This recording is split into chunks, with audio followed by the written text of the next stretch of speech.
Okay. First things first, guys. Shout out to Hungry Cakes. Hungry Cakes is a fellow ASMR artist. She's in the eating subgenre. Just killer channel. Crazy sounds. Her sound quality is amazing. She's got like 100K subscribers, so she's doing it big. She's killing the shit. She just uploaded a new video of thin crust Domino's pizza, Hawaiian, extra pineapple. Shout out to pineapple. Love that shit on pizza. She shouted me out in that video. I've got a bunch of new traffic coming to the channel, a bunch of people showing love from her camp. So like just completely like blown away by that. So just thank you so much for that. Another huge shout out, Jamie White. So I featured one of my tracks in the Nashville hot chicken video. I sent out a few freebies of that track to whoever requested it to their email. I believe this Jamie White is one of the people that received it. I went into my PayPal today, sent me $10 US dollars. So in Canada that converts to like 13 bucks. So now I'm just making it fucking rain out here with that extra 3 that I get in the exchange rate. So thank you very much. That's huge. That's crazy. I didn't expect that at all. I just logged in and boom, there was like 10 bucks there for that song with a note saying thank you for that song. That being said, Black Hoody SoundCloud is now going to be up. I have the 2 tracks posted there right now from the last 2 videos. You can listen to them. If you feel like you would like those tracks, you would like a copy of them, I am going to send them to whoever donates for them. So if you donate to the PayPal, a minimum of $2 per the track, or more if you'd like, it's up to you, but $2 minimum, with a note saying which track that you desire, then I will send it to your email that is associated with the donation, and just leave a note in your donation saying the track name and just whatever else you want to say, and then I can, you know, shout you out in the next video kind of thing. And just, yeah, like it takes effort to make music and do these videos and stuff. So I mean, a guy's gotta eat. Like literally this channel's about eating, and when you're a starving artist not making any money, you gotta make a little bit of that bread so you can eat, you know. So anyways, if you want to do that, just go check out the link. It's in the description to my SoundCloud. It's Black Hoody, so check that out. With all that said, let's get to today's video. This one's going out to Ashley C. So for her specifically, all you guys and Americans alike, because they seem to be the most intrigued about this dish, I will be creating a Canadian national treasure about the only food thing that we're really known for creating, and that's going to be poutine. I'll be doing it in a traditional Montreal style, exactly how you would find it in Montreal, I believe. Now, I'm sure there's going to be some Quebecois people coming out here at me with some little fine-tuned micro shit trying to get at me, but this is my best understanding of the dish. So let's get to it.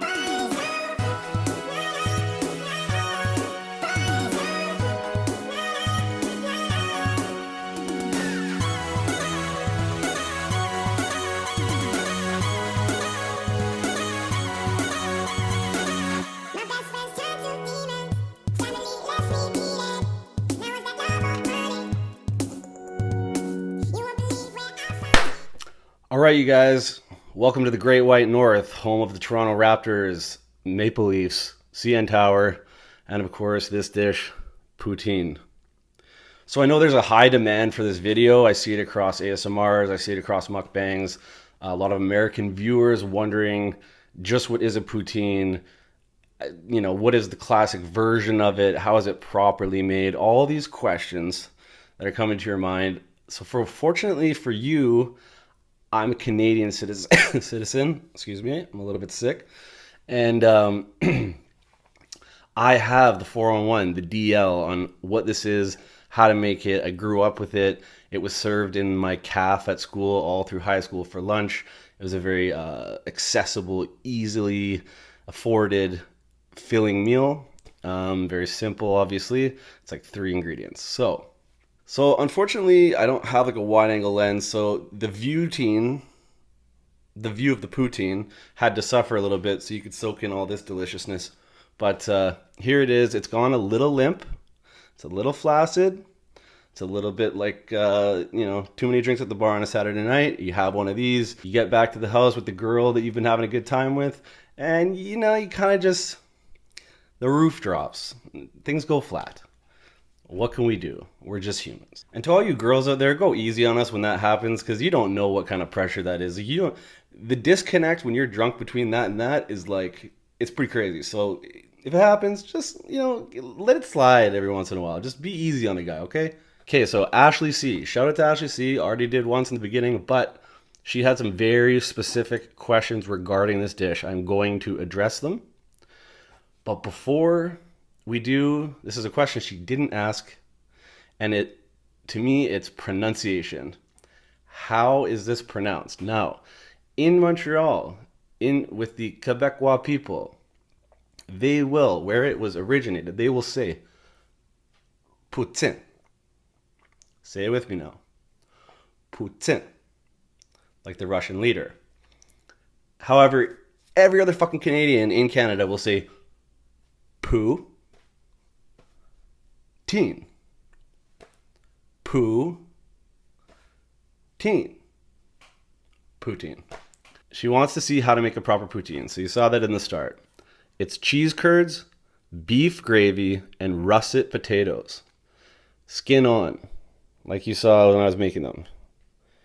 Skin on, russet potatoes. Very simple. The basics to poutine are that it is basic. It is 3 ingredients: cheese, fries, gravy. Like, a basic bitch is less basic than a poutine. Like, at least a basic bitch has like 7 ingredients. We're talking Uggs, Lululemons, TNA sweatshirt, extensions, chromed out aviators, PSL on the right, Us Weekly on the left. Like, that's at least 7, 8 ingredients. This is 3. So this is the most basic bitch of foods, to be honest. So with a poutine, you just want to hammer in there. You just got to get right in. Just mash it in there. Mash it with the softie if you gotta. She's still steaming. Cheese, the curd. The curd is going to remain a little bit firm, but also a little bit like pulley, stretchy.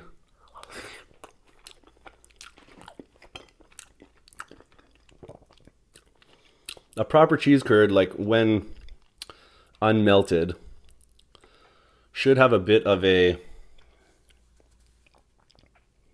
almost like a squeak to it. Like your grandma's rocking chair in your mouth, essentially.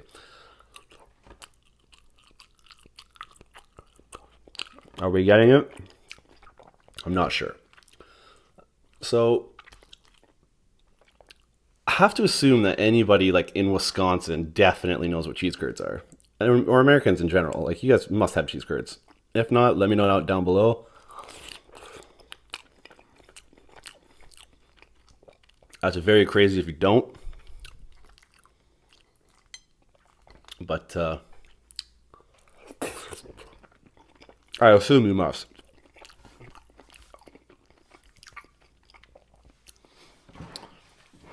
Okay, so Ashley C asks, she doesn't quite understand it. She says, is it a side dish or a main? Most of my experience with poutine is that it is a main. It's intended to be one large dish to fill you up, generally. Now, that being said, with the fast food game and the chains kind of coming in and adopting poutine, Burger King has one, McDonald's has one. I guess in Canada, maybe not in the States.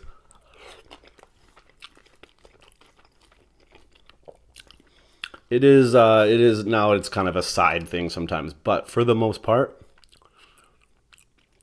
it is intended to be a main dish.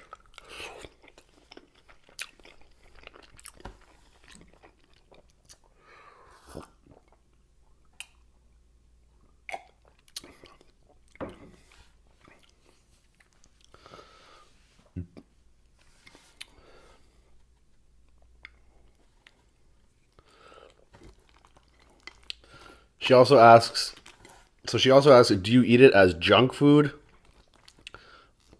or not sober food? It goes both ways. It's not something that you make your family for dinner. Like, really. I mean, you could, I guess, but it's more of something like you grab out after drinking, maybe a special occasion, not special occasion, but like you're just out doing something, you're just out at a place, they serve poutine, so you get one.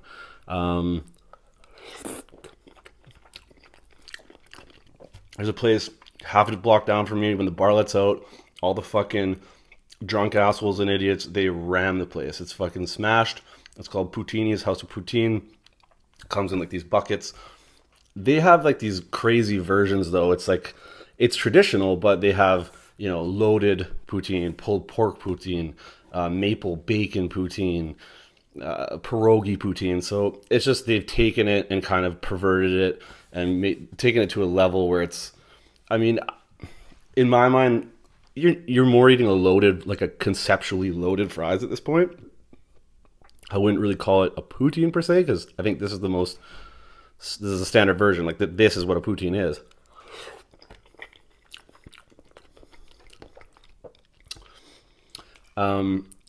Also, it's served in like school cafeterias. Like I said, in high school, I used to eat poutines all the time. There's like $3.50 for a plate, big ass meal. Of course, all the girls in high school would share a poutine, so they would like go halfers on a poutine, and because it was pretty big serving. One annoying thing back in high school for me was anytime you get food, like someone who was broke ass or didn't have a lunch or whatever, there was a thing where people would call shotgun on your food. Just the first person to see your food, they shotgun, and then you would have to you were obliged to give them the last 3 bites of your food. Weird rule. I don't know what the fuck that was about, but we all did it, so it kind of, goes around, comes around type thing.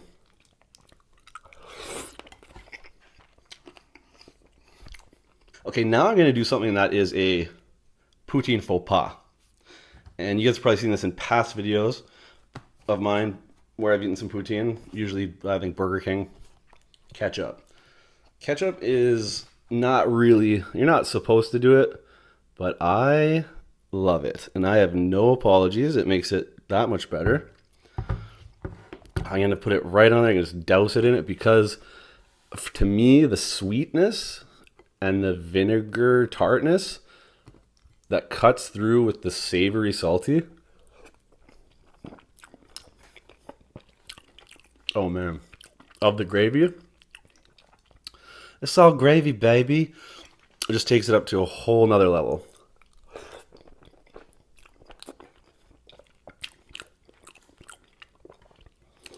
I will say that I think I may have over gravied this one a little bit.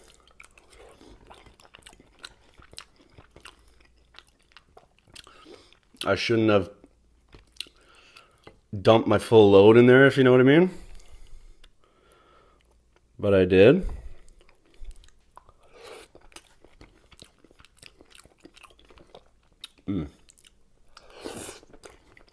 Random ass topic change, but I was laying in bed last night, not being able to sleep, thinking about the topic of bed. And how, everybody, well, that's not going to work if it's not open, right? How everybody sleeps. You sleep so much of your life. How much time do you spend in bed, right? And, everybody's got their own little quirks and their own specific ways of how they do it in bed. Not like do it in bed, guys, but like do it like sleeping. Are you tucked in or out? Are you duvet comforter? Are you sheets comforter? Or are you feet in, feet out? Are you side back, stomach, like. So it's like a funny thought I was having, but I figured I would share my personal quirks about bed with you guys, and that is that I am so tucked out. Like I hate being trapped in there. I hate, like, I'm being a straight jacket. Fuck that shit. If there's corners tucked in, they are getting blown the fuck out. That is number one. My feet have to be like Fred Flintstone, just like twinkle toeing out the blankets, just like totally not covered. As for, this is another thing too, like you know that stupid middle sheet? There's like the blanket, the sheet, and the bed sheet, like you know, that middle sheet. What the fuck? Who does that? Why would I want to get rolled up like a joint in the middle of the night? There's some mornings, like at a hotel, I've woken up mornings where I literally look like I'm about to bloom into a butterfly out of my cocoon, or like I'm about to attend like a toga party or something. Like I came from a drunk toga party and just went to bed. They're so stupid. I don't get it. But some people like that shit. Very strange to me.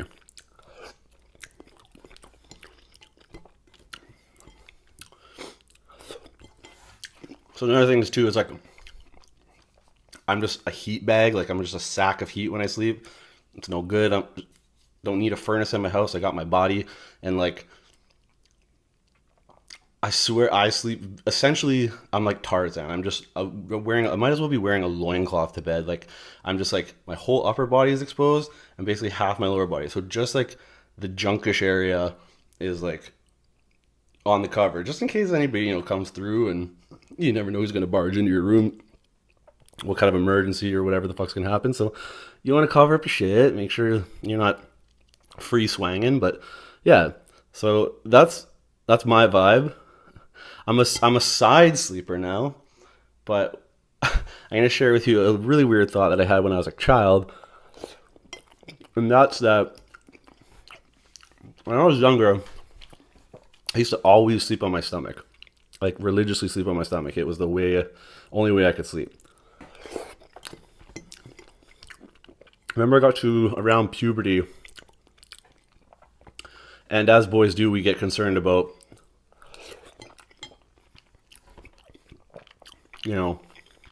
how much heat are we going to be packing in the future? And I remember having this thought to myself where it was like, I thought, if I sleep on my stomach with my man piece like pressed while I'm going through puberty, because at night is where you do all your growing, then I'm going to stunt my growth in my southern regions. So needless to say, since that age on, I've been sleeping on my side. Another weird thing I do is I